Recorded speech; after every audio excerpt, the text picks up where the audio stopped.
It's interesting how as children, we're super passionate, but not the most practical. Then as seasoned adults, we have bills to pay, people to support, and work to do. So we've become more practical and barely as passionate.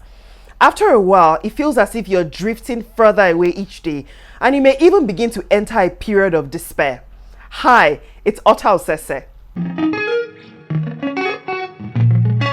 One of the most commonly asked questions is, how do I find my passion? And for years, I struggled with this. I was making the exact mistake that a lot of people make, which is focusing on finding passion. I used to see finding my passion as a goal, something that I had to look for and do. But what I found is that you can't find your passion by looking for passion. You find your passion by taking your natural talents and strengths and acting on them, i.e., by getting good at something, because ability drives passion. One of the things I've always been passionate about is speaking. I believe speaking from the heart changes lives, and I've always wanted to help make a difference in people's lives. I love how words of encouragement can transform someone's mood from bad to good, and I love how they can bring out the best in a person. Ultimately, I want to brighten other people's lives by creating purposeful and positive content for them using spoken words. But I wasted so much time mulling over the idea of speaking professionally and wondering if it was a good career move. I remember filling up my mind with so many excuses and reasons why it would not work. I finally wisened up and decided to do something about it and started by writing. In the process of writing, I got the idea to start a YouTube channel to talk about my experience in life and work and also provide valuable insights to people online. And at that moment, I felt so much peace and knew I wanted to go for this. It took all the doubts away and I got clarity. That's because I took action and built on my strengths and natural talents. Now, there's more to this story than I could share in 1 minute, but the point for you to note is that you can't figure out your passion by approaching it in your mind alone. You have to muster up the courage and do something. Remember, ability drives passion. So the only way to effectively discover and deploy your passion is to connect deeply with the impact you want to make. For example, let's say you have so much knowledge about making healthy lifestyle and nutritional choices, and over time, you found that you love helping other people who are facing health challenges by sharing what you know with them. Now that's a passion. However, to effectively deploy that passion, you may think about branching out into using those skills and knowledge to help more people, perhaps through a blog, a book, or other channels of expression. Cool? Okay. Now the second part I want to talk about is this.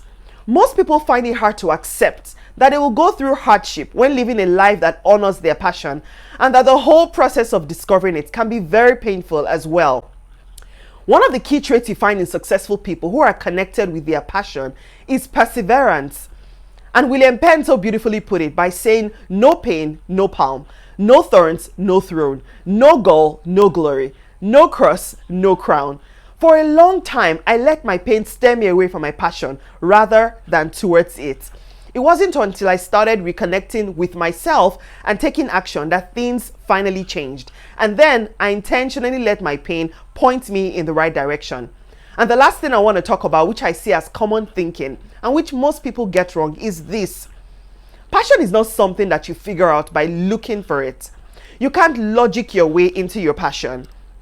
You have to feel passion from the inside out by taking action.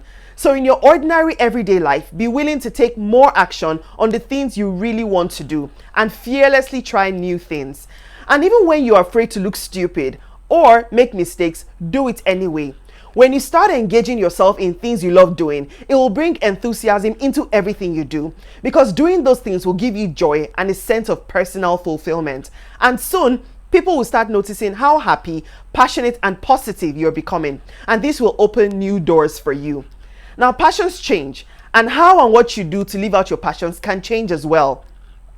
Each person has a unique and different approach to finding passion. So start by finding your own approach and honor it. Dig deep into those stories of your life and let them connect to why you believe the things you do, why you're inspired to make the changes you want to make, and why you dream what you dream.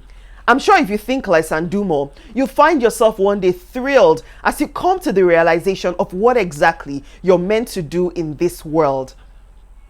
When you start living boldly and more courageously, you'll naturally bring more passion into your life. Change won't happen overnight, but at least this will be the beginning of a new attitude towards your life and work.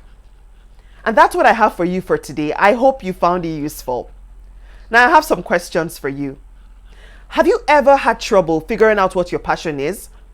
How did you eventually become aware of what it is? And if you're still having trouble figuring out what your passion is, what are some practical things you can immediately start doing, gleaned from today's video, that can help you find the clarity you need? As usual, to get more insights from me, head over to otaosese.com and you can leave a comment from me there.